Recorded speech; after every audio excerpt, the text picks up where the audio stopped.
La gente que tiene una actividad física intensa, que sea en un deporte, que sea en el trabajo, es importante que vengan para controlarse. ¿Por qué? Porque solicitan mucho más el organismo y malamente pues el organismo tiene sus límites y es importante pues ayudarle a recuperar mejor. Puesto que hace falta que vengan ya solo para un control. Les ayudará, como te decía, a recuperar mejor de una actividad física. Si has estado muchas horas ahí en la montaña, hoy en día ahora con las ultra trails que también estamos tratando, o ciclistas de alto nivel que también nos vienen, pues esta gente hace falta que bueno, pues hacer un tratamiento de vez en cuando para controlar, porque hay el desgaste físico, el desgaste también al nivel digestivo y todo, porque bueno, buscamos en nuestras reservas para ir hasta ahí donde podemos, cuando estamos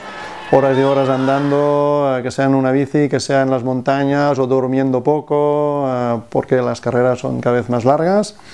Y también el estrés también de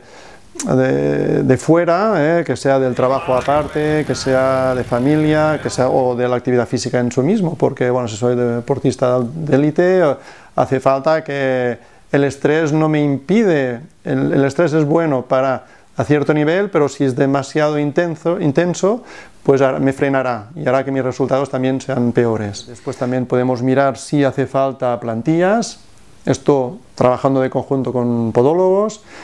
porque podemos ayudar que haya una buena estabilidad, pero si hay pies planos o pies cabos o una pierna más corta, pues bueno, esto tampoco no podemos acabar de arreglarlo todo, hace falta el apoyo del podólogo, como también cuando hay problemas de mandíbula,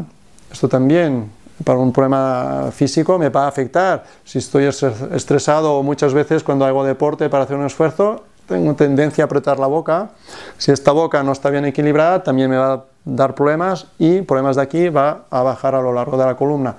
También podemos ayudar, pero también de conjunto con dentistas que nos ayuden a estabilizar todo esto. Puesto que es muy importante trabajar el cuerpo en su globalidad,